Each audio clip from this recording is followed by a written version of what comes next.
The hope that isn't wavering, and my future's bright. 'Cause your love is my life. Now I've got every reason to rejoice. You're a married favors on my life. It's got nothing to do with what I did, but it's all about what you've done for me.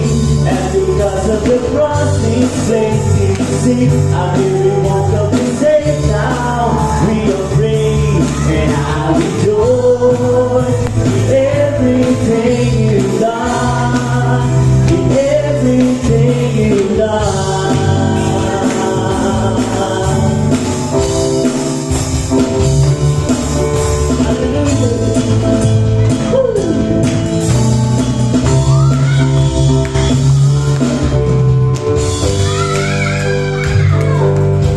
Come on, church, let's sing. I am standing under an open heaven, stretched by endless shower of grace.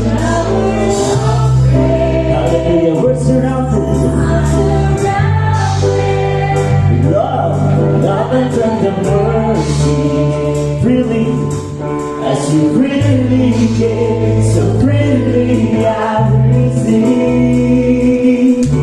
Now I've got every reason to rejoice. You're a married favors of my life.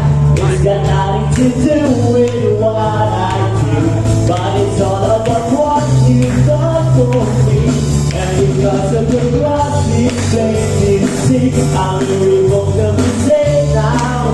I pray and I rejoice in everything you've done. Now I've got every reason to rejoice.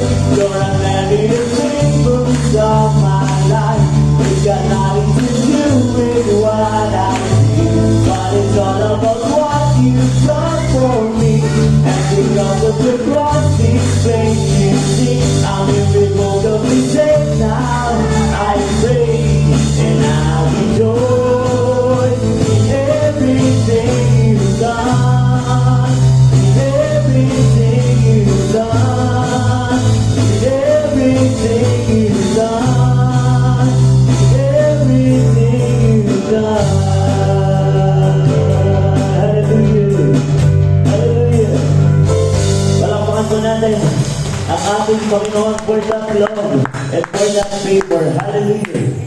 Hallelujah, Lord God. Alam namin, Panginoon, ang buhay natin ngayon, hallelujah, is everyday. Panginoon, mas magiging maligaya, mas magiging gracious ang bawat isa, Panginoon. Hallelujah. Thank you, Lord, for that finished work 2,000 years ago, Lord God. Thank you for the revelation of the true meaning of grace and love and joy. Hallelujah. Maraming salamat po, Panginoon, dahil patuloy kang nagkakaroon ng revelation para sa bawat isa, Lord God. And we know, Lord God, magmamanifest, Panginoon, yung lahat ng gusto mong mangyari sa akin, Panginoon. Hallelujah. Hallelujah. Let's sing siya. Before the earth's creation, you knew me as I was, and even then you chose me to be yours. I am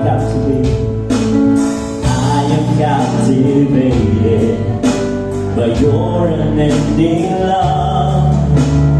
So my heart surrendered to your grace, and I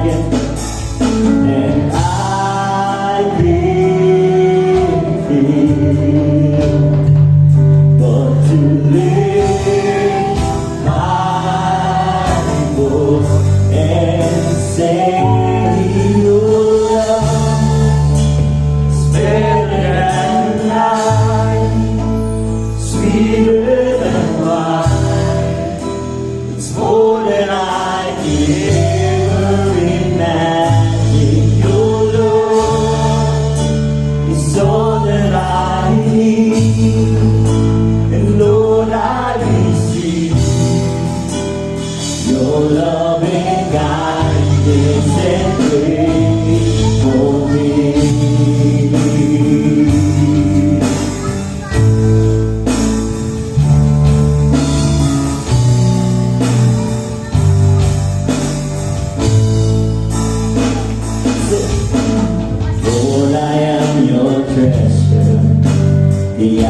apple of your eye.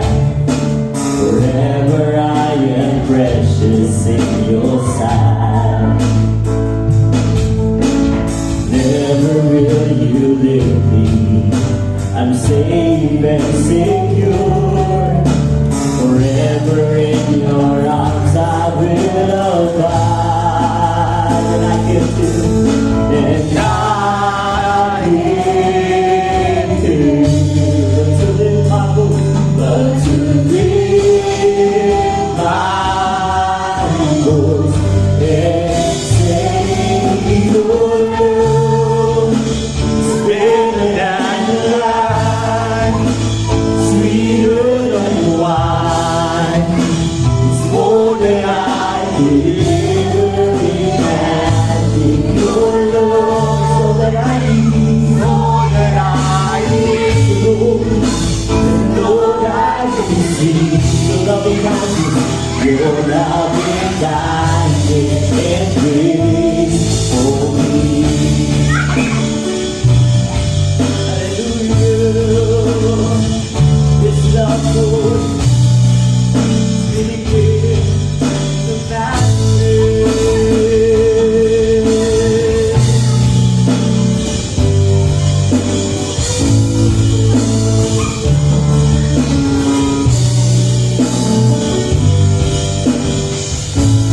let's sing and we get up. And I give unto live my Lord and Savior. Love is better than life, sweeter than wine. It's more than I could ever imagine. Your love is all that I need. Lord, I receive your loving kindness and grace. Your love is better than life, sweeter than wine. It's more than I could ever imagine. Your love is all that I need. So Lord, I receive your loving kindness and grace. Your love is better than life, sweeter than wine. It's more than I could ever imagine. Your love is all that I need. Lord, I receive your loving kindness and grace for me. And yes, Jesus, we will expect more and more and more from you, Jesus Christ. From our God Father, hallelujah.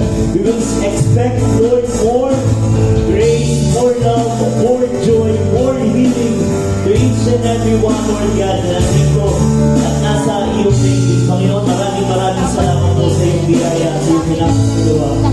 In Jesus' name, amen. Palakpakan mo natin ang ating seminar. Hallelujah. Hallelujah.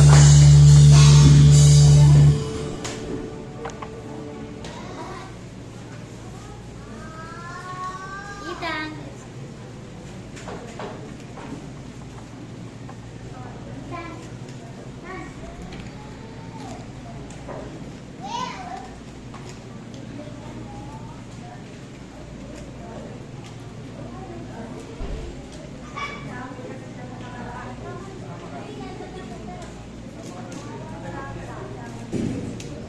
Okay, good morning, good morning. Kala ko, kukunti tayo. Kala namin, alas 3 kayo pupunta. Kanina, medyo maraming na late. So, praise the Lord. Sino po yung gusto? Lagi na lang ganoon. Every year, yung ating anniversary. Parang, totoo po yun. At parang ang tagal na panahon, yung celebration natin, parang palagi na lang nakapokus doon sa guest speaker. Dapat maganda ang word, kasi anniversary. Pero talagang celebration eh. Celebration nga eh, di ba?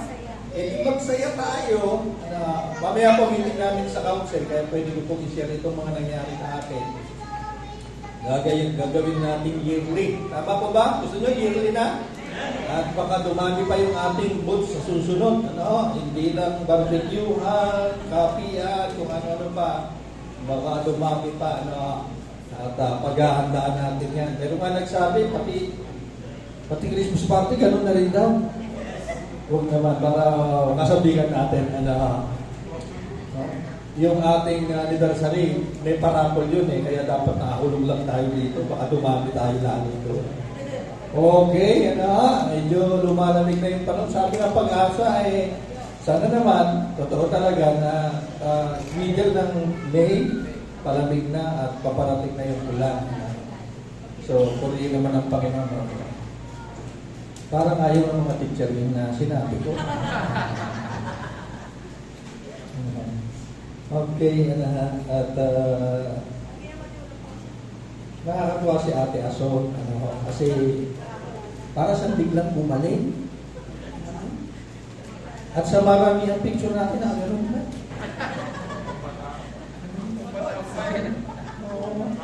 Parang, parang dapat siya talagang lumabas, makaupo sa, kasi biglang sumaya yung kanyang mukha.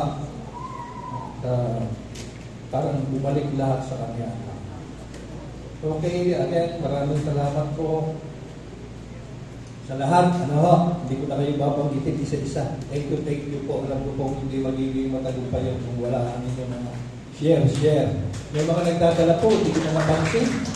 Hindi ko na napansin yung mga dala nila. Basta na lang, meron bilao, lalapag sa mesa. May bilao, lalapag sa mesa. Magdala na halo-halo, may escondero, kung ano-ano pa, po. Ang dami po. Plus yung nagbigay po ng mga kas. Salamat. Hindi masyadong masaktan yung ating pondo doon sa ating nakaraang anniversary. Hey, message natin ngayong umaga. Pakiabot yun. A listening heart. Yung puso nakikinig. Alam niyo ba ang tenga meron? Ang puso ay merong tenga.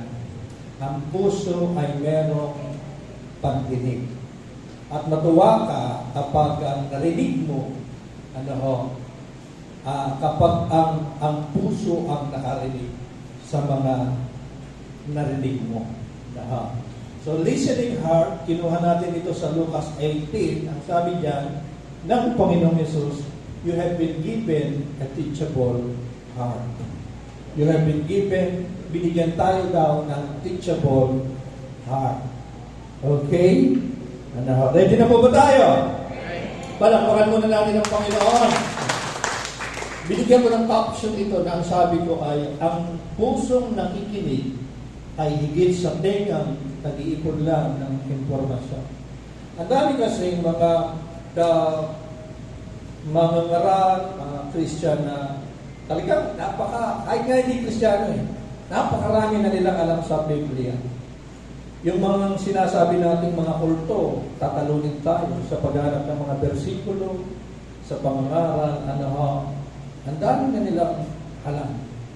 Pero nalulungkot tayo kung bakit hindi pa rin natin sila katulad, ang dami natin nakikita mali sa kanilang mga practices. Kasi nga, kailangan puso ang makarinig. Hindi lang tenga. Hindi lang tenga. Kasi kapag tenga ay talagang mapupuno ka lang ng maraming impormasyon at kaalaman sa buhay na hindi yun magdadala ng transformation sa iyong buhay. Ang puso ang nakakarinig ng katotohanan. Remember that, mga kapatid. Yung heart natin, siya yung nakakarinig ng katotohanan. Madalas yung mind natin, biniblock niya. Kasi may nagre-reason yung mind natin Nangangatwiran kung minsan, ganun ba yun? So hindi na makarating ng heart, hindi na makarating ng puso, lalo na ang dami mo ng mga doktrinang tinanggap Mula pa noon, 20 taon mo nang pinangahawakan yung teaching na yan. Pag may narinig kang bago, biniblock ng mind mo. Ano ha? Yung iba naman, kung minsan nakakarinig na yung puso, tinitigasan pa yung puso. Ganun po yung mga pariseo ng panahon ng Panginoong Hesus. Nakikita na nila yung himala, yung katotohanan, eh tinitigasan pa nila yung kanilang puso. Para bang sinasadya nilang huwag maniwala. May danger doon. Yun ang pinaka-nakakatakot doon. Na nakukumbinsi ka na sa naririnig mo, nakakarinig na ang iyong puso, biniblock mo pa dahil sa pride. Lalo na kung meron kang kapaliwanagan, papaliwanagan kayo, eh mukhang natatalo ka at nakukumbinsi, pero sinasadya mo pa rin patalo alang-alang doon sa pride. Amen? May danger doon. Kaya laging low profile.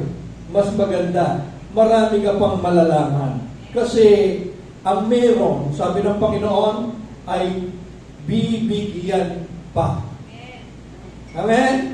Yung meron, bibigyan pa. Yung merong tenga ng puso nakakarinig, bibigyan pa ng maraming maririnig sa buhay. Amen? Hallelujah. Palakpakan natin ang Panginoon. Ang puso ang nakakarinig ng katotohanan. At ang dulot po nito, kapag nakakabasa ka ng katotohanan, nakakarinig, nakaupo ka lang dyan, nangangaral ako. No? Ito yung nagtutulak sa iyo para habang ako'y nagsasalita, ninanamnam mo pa. Hoy, iniisip-isip mo pa. Minumuni-muni mo pa. Malayo na ako, tapos na yung kanina pa yung sinabi ko, pero nandyan pa sa isip ko. No? Ako po, bugis ako eh. No? Matagal na, 1987, simula nung maborn na ako. Mahilig ako sa libro. Sa libro talaga mahilig ako. No? Hindi pa ako pastor, marami ng libro, dinideliver sa amin ng kartero, lagi ako nagre-request sa radyo, sa DCAS, sa US, ay siguro tiniwala sa akin ang Panginoon nitong bookstore na ito. Kasi noon pa man, mahilig na akong magbasa ng libro. At kapag ako'y nakabasa, mga kapatid, ganito ang inyong pastor. Pag meron ako nabasa ang namangha ako, sinasarado ko yung libro. Sinasara ko yung libro. Tapos napapatayo po ako, naglalakad-lakad ako. Para bang inuunti-unti ko kasi ang sarap. Ganun pala ako. Para Netflix lang yan. Ayaw matapos yung mga episodes.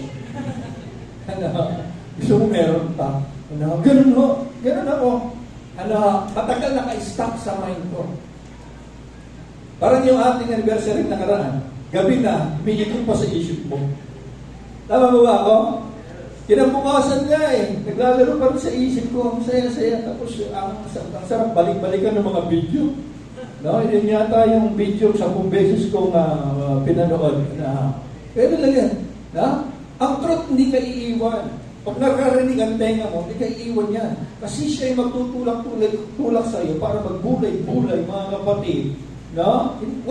Tutusin yung pagbubulay-bulay meditation. Walang effort dapat yan. Nakarinig ka ng truth eh.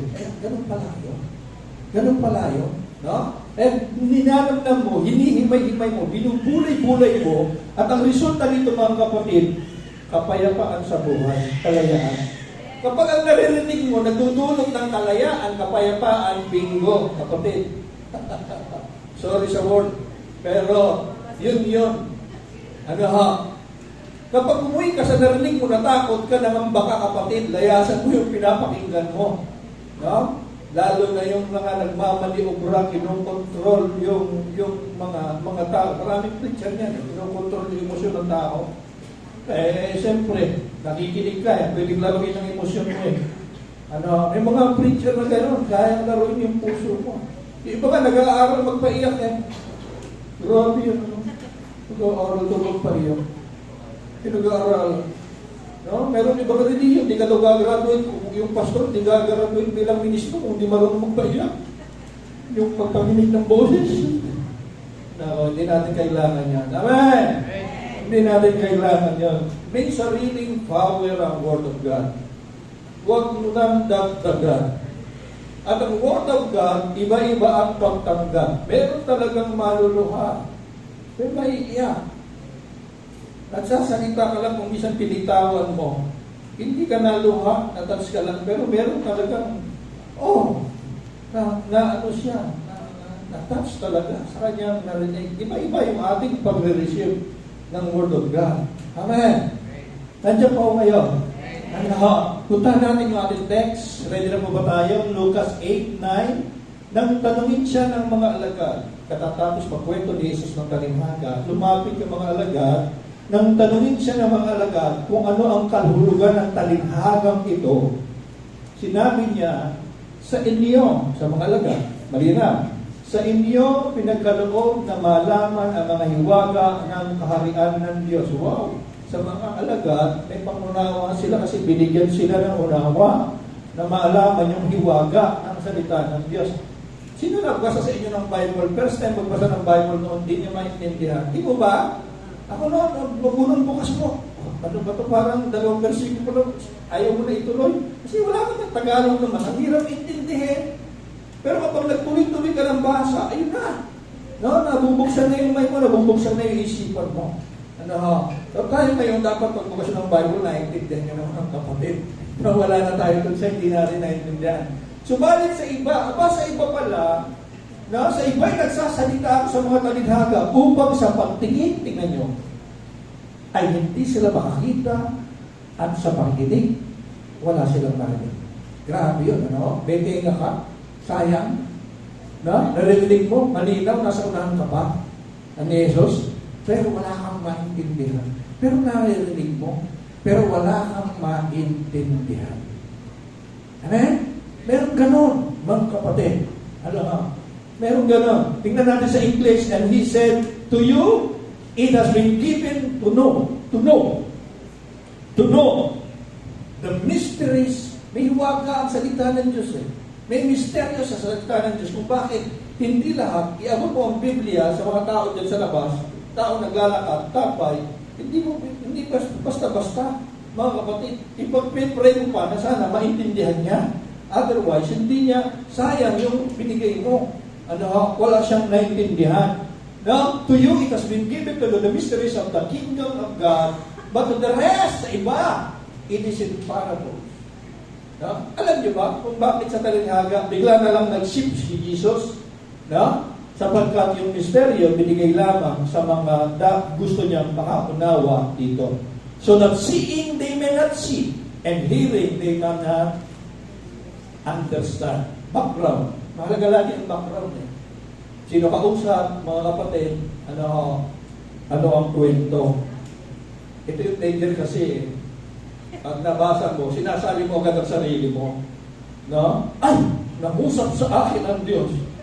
Alamin mo kung sino kausap doon, nangusap sa iyo ang Diyos. Nakikibasa lang tayo eh. Yung original audience, background. No?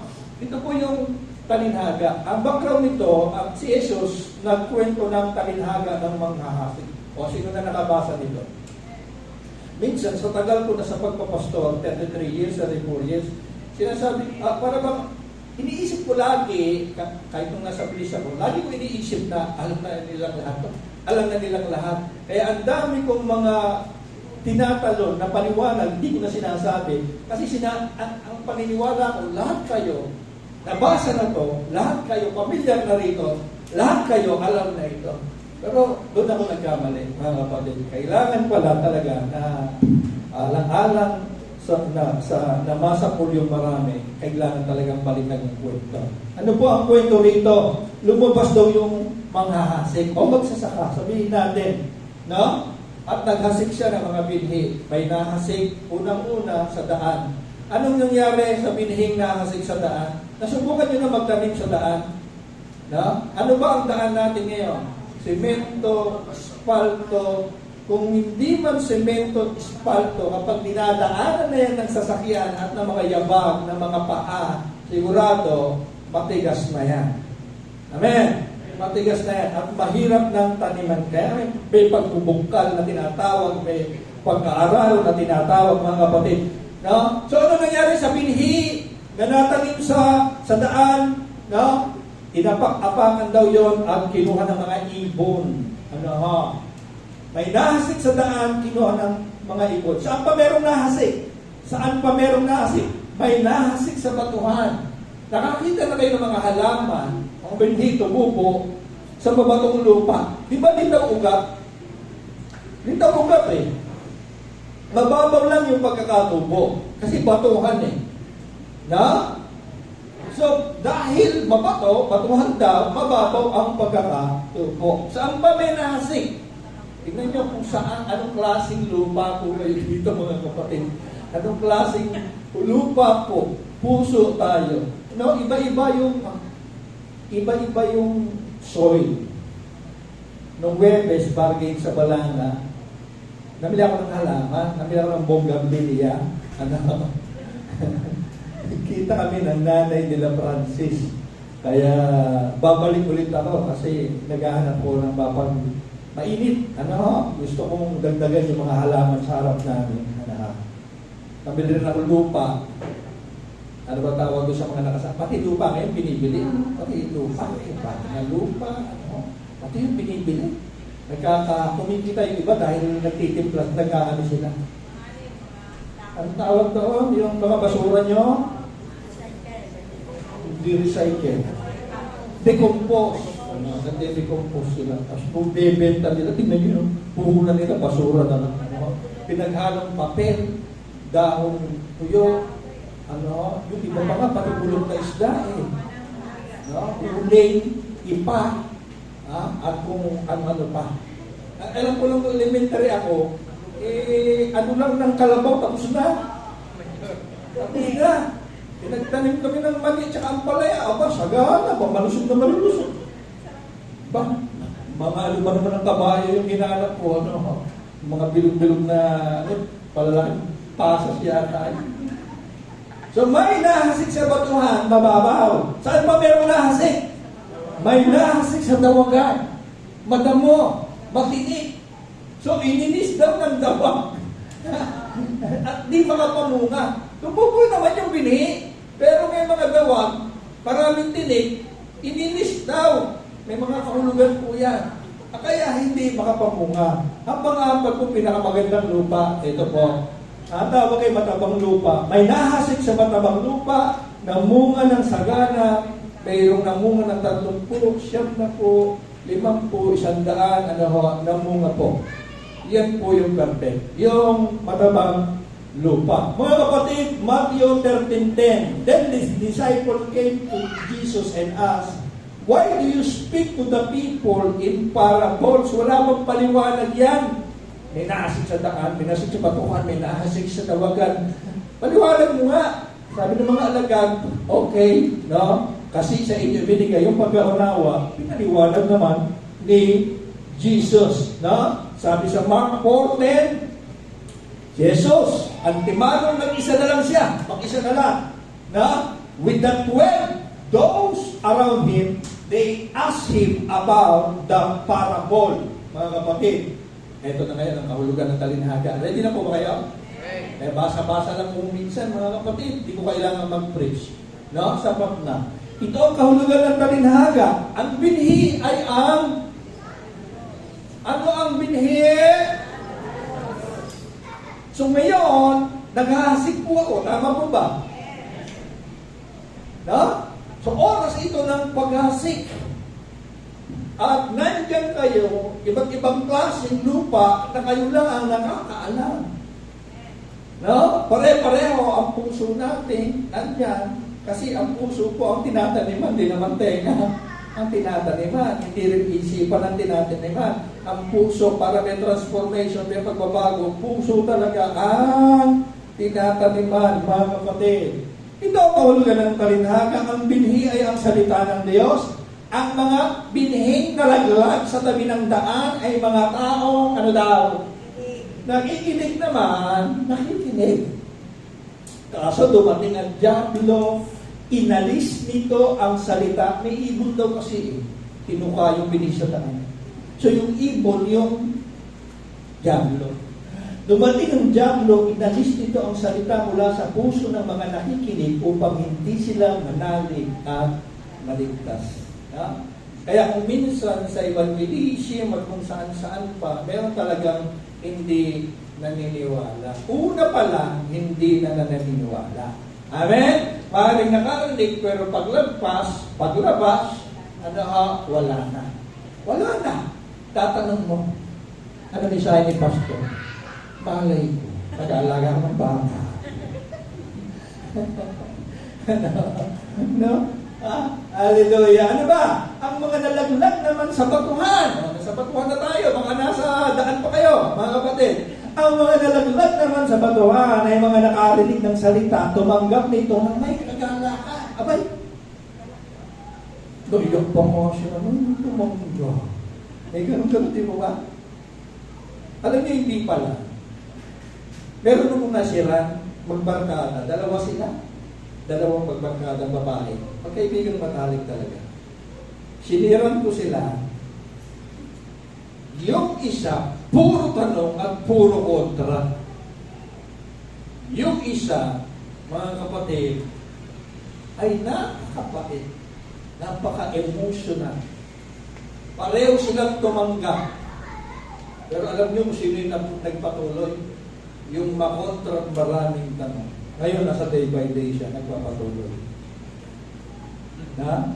Dati siya sa atin. Tama na rin yung mga kapatid. May ganun eh. Huwag mong sasabihin, ay, ito ba bakit magpapatuloy? Kaya sa mga evangelism crusada, meron pang naluluha. Pinatanggap mo na iyak. First time naka-attend, naiyak, naglulupa sa iba. Tuwan-tuwa, first time umattend.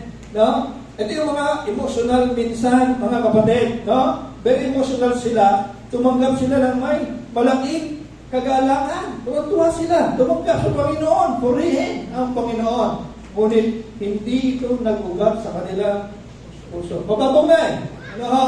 Sandali lamang silang naniwala. Kaya pagdating ng pagsubok, sila ay umitiwalay. Hindi na nagpapatuloy. No? Nandiyan po kayo. Asa na tayo ngayon?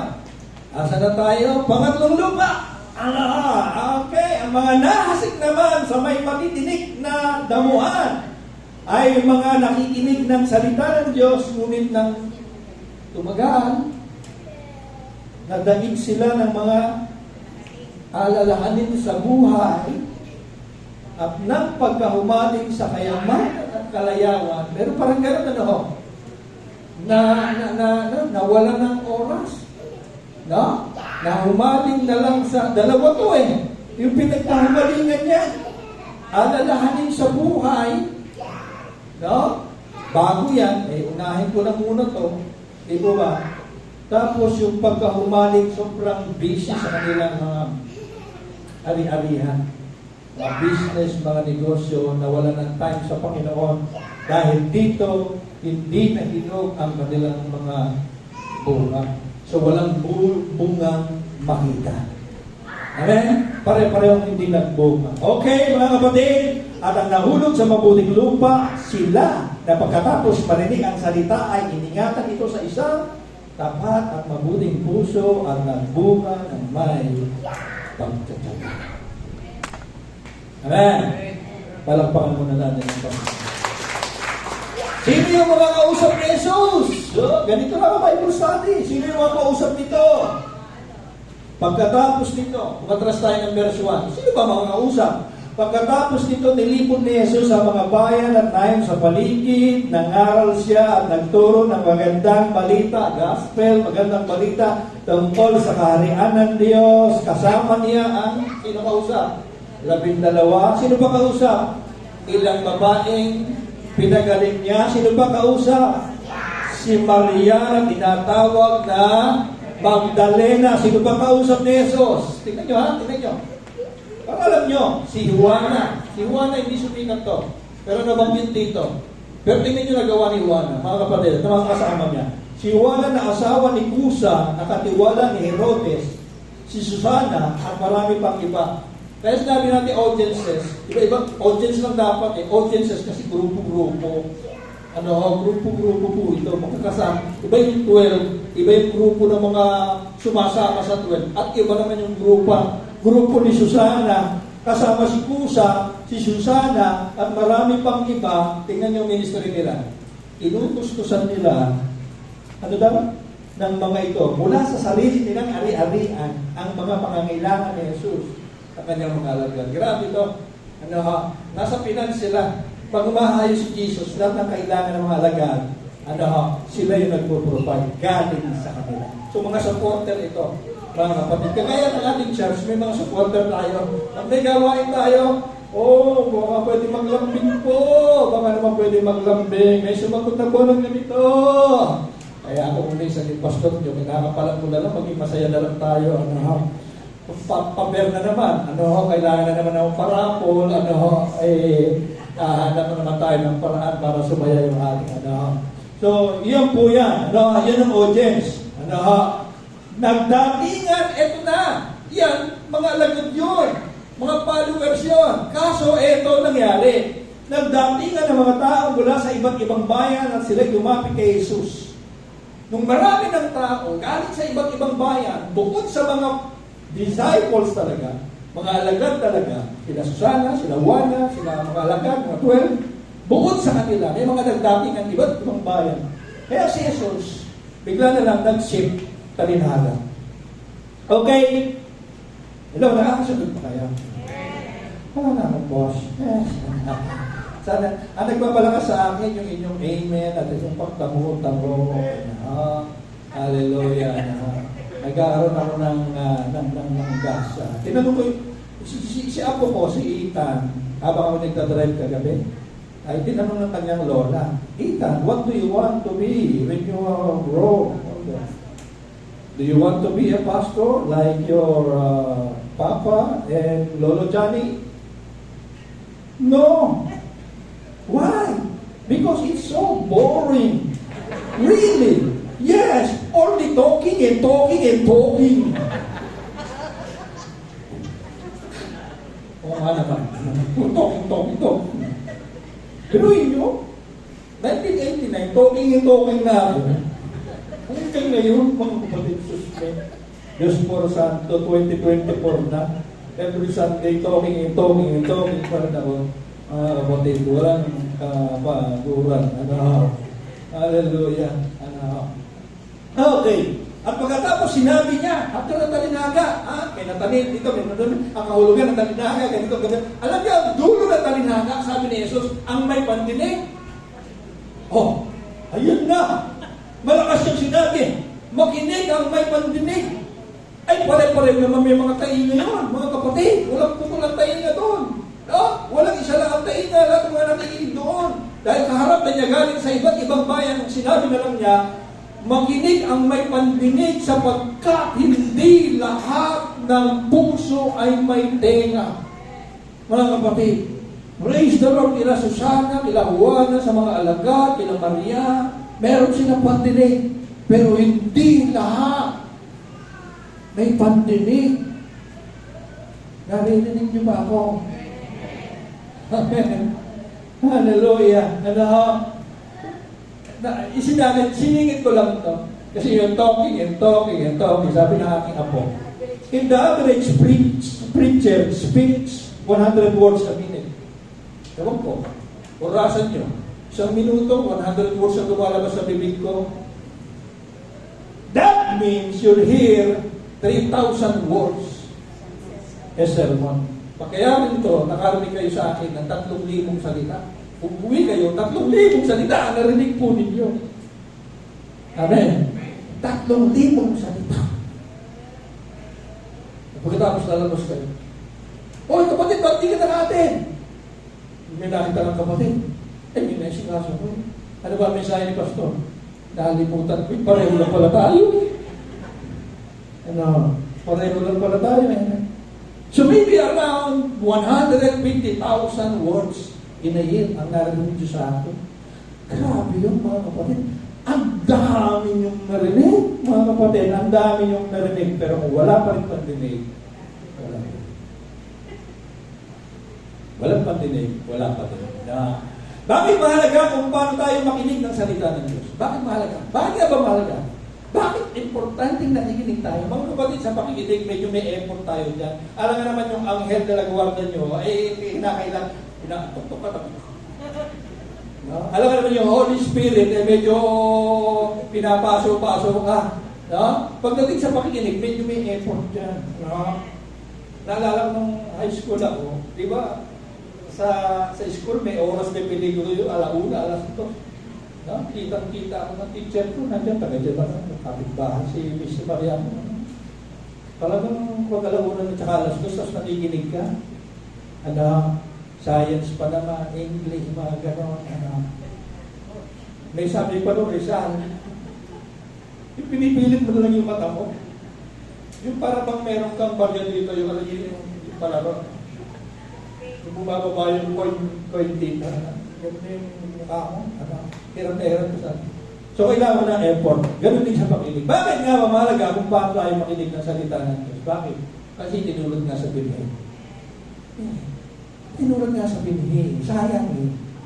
No, hasi. Oras ito ng hasi ka ng binhi, mga kapatid. And the seed is powerful. Ang binhi po, mga kapatid, tandaan nyo, powerful ang binhi. Bakit po, mga kapatid, magagawa ng binhi na itulak yung mga bato, yung mga putik, yung mga buhangin na nakapakong sa kanya. Napansin niyo po yun? Pag nagtanim ka ng binhi, kahit anong laki niya, kung bakit na itulak niya yung lahat ng dumadagan sa kanya. Amen? Kaya ito yung sanga, dahon, mga kapatid, suso, bato, lahat yun may tutulak niya. Ganun ka-powerful ang binhi. Amen? Kung sabihin, binhi lang. Ano? Kaya kapag sa puso natin ang salita ng Diyos, kapatid, itutulak din ng Diyos. Yung mga putik sa buhay mo, yung mga bato sa buhay mo, yung mga dumi sa buhay mo. Amen? Na dumadagan sa'yo, nagpapabigat sa'yo, itutulak niya yan. Amen?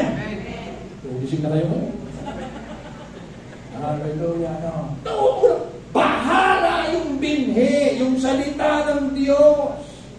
Di ba? Hindi na mawawala ng saysay. No? Hindi na mawawala ng saysay. Walang salita ng Diyos na nawawala ng saysay. Gaganapin nito yung sinasabi doon sa salita. No? Tuto pa rin nito. Kung ano yung sinasabi ng salita. Hallelujah. Ano ha? Kaya nga, bukod sa binhi, ang salita ng Diyos ay spirito. Nakikita niyo ba yung salita? Hindi naman lumalabas sa bibig ko yung mga letra. Spirito sila, hindi nakikita. But, sabi dyan, no, it is the Spirit who gives life. The flesh profits nothing. Ano? The word, yung salita that I speak to you, are spirit, hindi nakikita. And they are life. Buhay po sila. Buhay. Ang naririnig nyo ngayon, buhay. Anong area ng buhay nyo, yun ang kailangan ng buhay na tingin nyo ipatay na yung area ng buhay nyo na yun. Bubuhayin niya yan. Sa area ng buhay mo, may problema ka. Tila patay na. No? Hindi mo na pinapansin, pinabayaan mo na, wala ka nang magagawa, ay patay na tayo sa problema yan. Bahala na masolusyonan yan. Ano? Well, sinasabi kong patay na, meron ka pang natitirang pag-asa. Yung salita ng Diyos. No? They are alive. Amen? Amen? Gusto mo naman ba ng buhay? Hallelujah. They are alive. Minsan parang walang buhay ang naririnig natin. Bakit na gano'n? Meron nga pananambahan ang pag-mensahe na ng pastor. Saya-saya ng awit at pag-mensahe na ng pastor.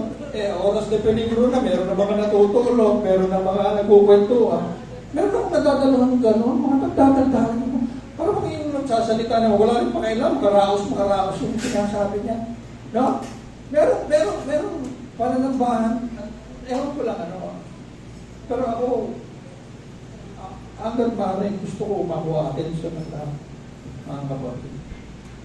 Kami dito sa harap, malakas ang pakiramdam natin kung nakikinig kayo o hindi. Nung bago ako sa lumang building, pinatayo ako ni Pastor Malakas. Pinapatayo ako. Pag walang nakikinig, masayang-masaya ako. Bakit? Hindi ako kinakabahan kasi wala naman nakikinig. Ang dami nagdadaldalan. Wala ako. Hindi ako pinapansin. Lalo akong gumagaling pag di ako pinapansin. Pero mali pala. Ngayon, makakita ka lang ng nag-hiccup, nakakapagyatal. Ganun kami kasensitibo ngayon, mga kapatid. Minsan nagkaroon tayo ng Amerikano dito, yung mga taga-Gideon. Yun ang isang napansin sa akin ng Amerikano. Sabi niya, ang galing mong kumukuha ng atensyon. Sabi sa akin. Kasi, ewan ko, ako lang yung preacher na marinig yung, "Hoy!" Ay. Alam naman ako, kunwari lang yan, baka sakali lang makachamba. Nandiyan pa kayo. Minsan para walang buhay ang narinig natin. Ganon din ang binhi. Ilagay mo sa palad mo para walang buhay. Tama po ba ako? Kumuha ka ng binhi ng munggo, buong binhi ng okra, buong binhi ng mangga. Naghanap nga pala ako lamansi. Baka meron kayong ganyan lang. Lumalaki. Ayaw yung walang puno. Kasi namumungan na ngayon yung mga maliliit. Namumungan na sila. Yun ang mga inaanap ngayon, fruit bearing. Ang mamahil lang ang gulay. Walang gulay na. Ilang sibuyas, patatas,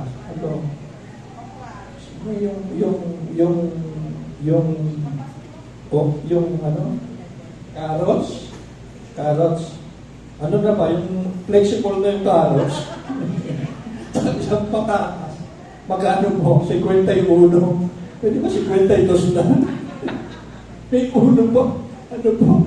Isang patatas. Kakaros na flexible na. 50. Sabi ko makapagtalim pa. So, ganun din ang binhi kung titingnan parang walang buhay. Pero meron, they are life. And mga kapatid, that life is the very life of Jesus. Yung life na binabanggit na yung the life, si Jesus yun. Mga kapatid, yun ang buhay ni Jesus. Yun ang buhay ni Jesus. Gusto ipamuhay ni Jesus yung buhay niya sa atin. Mamuhay si Jesus sa atin. Yung sin, si Jesus yun. Yung Word of God, si Jesus yun. Yung life, si Jesus pa rin yun, mga kapatid. Amen. Merong klaseng life mo, pastor, meron si Jesus. Yung life ba, yung buhay na kahit bumabagyo, natutulog sa hulihan. Sino may gusto nito? Abay, may bagyo, may unan, nasa likod, si Jesus yun. Yung mga alagad, nagsisigawan, mamamatay tayo! Malulunod tayo! Mamamatay! Yung buhay na kahit may bagyo, nakakatulog. Sino may gusto nun? Kahit may bagyo, nakakatulog. Gusto niyo ba yan? Mali po. Magagaling ang NDRRM. Bakit kailangan mo na mag-evacuate? Natutulog yan ba? Hindi po. Hallelujah. Anong klaseng buhay? Yung buhay na kahit wala daw tinapay, ang nakikita niya, maraming tinapay at sosobra pa. Ganon ang klase ng buhay. Hindi siya naaapektuhan. Wala na pong tubig, wala na pong internet, wala na pong pambayad ng kuryente, wala na pong pangmatrikula. Laging ang tingin ni Jesus, meron at marami. Meron at marami. Wala siyang alam na kapos. Short tayo. Short tayo. Ha? Ikaw, minsan isip pa lang, short ka na, sabi mo. Alayo pa ng katapusan, sinasabi mo, short ka na. Nauna ka pa, mas-short talaga sa pera mo. Yung pera mo, hindi pa naman short, sinasabi mo, short na. Amen. Kapatid, hindi gumagana ang pananampalataya. Hindi mo natutulungan sa sarili mo pagkakataon. Hindi nakakatulong yan sa sarili mo. Mga kapatid, baligtad eh. Samantalang si Jesus, wala na nga eh. Wala na nga. No? Wala na. Yung walang huling isda, Panginoon, magdaman po kami ng huli ng isda, pero wala kaming nahuli. Pero nakikita niya sa ilalim ng bangka, pagkarami-raming isda. Ang nakikita ni Jesus, maraming isda, magkakasansira pa nga yung lambak nila at halos lulubog yung bangka. Yun ang nakikita ni Jesus. Hindi pa nangyayari, nakikita na niya. Kaya nang sabihin ni Pedro, wala po kaming huli, magdama, huwag nyo nang tangkain, mapapahiya lang kayo sa amin. Parang gusto nang sabihin ni Pedro Parang gusto, Panginoon, di ba karpintero ka kami, mga veteranong mangingisda? Di ba martilyo, hawak mo dyan, akatam. Panginoon, karpintero ka, ano kung alam niyo sa pangingisda? Pero si Jesus, nakikita niya maraming isda. Amen? Gusto niyo yung buhay na gano'n? Palagi marami. No? Merong pastor merong church, lumipat sa malaking building. Ang upa, 100,000 kung sa building monthly. Marami naman sila. Maraming mayayaman. Kasi yung treasurer, pastor, baka mapahiya na ako nito. Hindi natin kakayanin ito. No? Baka mapilitan ako mag-resign, pastor. Ayaw ko ng ganito. O sige, mag-resign ka muna. Bumalik ka na lang. Pag kaya mo na, kaya mo na. No? Alam mo, nakakabayad sila. Bandang huli, bumalik yung treasurer. Pagtatanungin, kumusta collection natin? Meron ba? Pastor, meron po. Meron tayo ba yan? Paparating pa lang. Paparating na. Minsan ganun Mas natutulungan mo yung sarili mo. Pagaling na ako. Amen?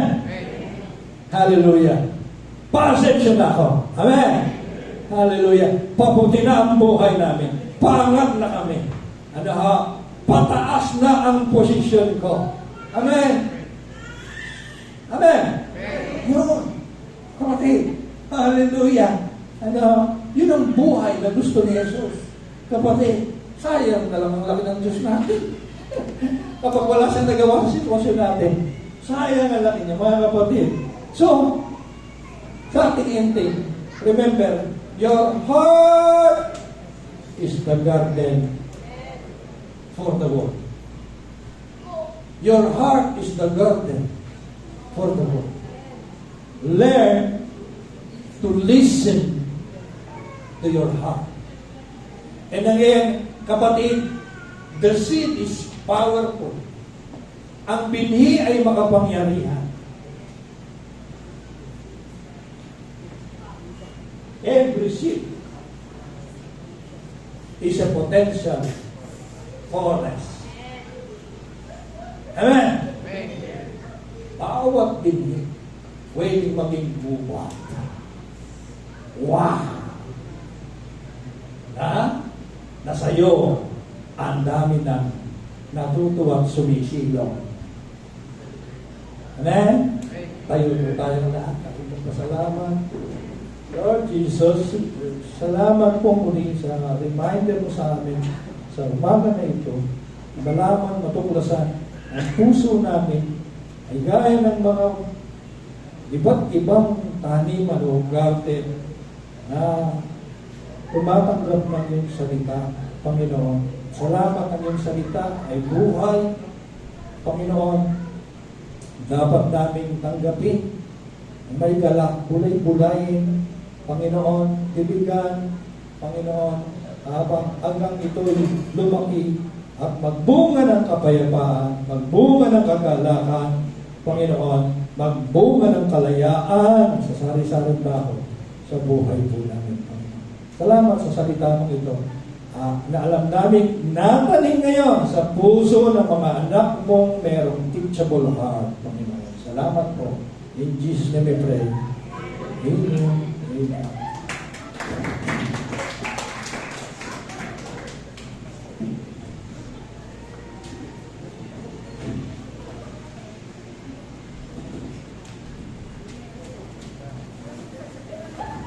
Amen. Okay. Share ko lang po.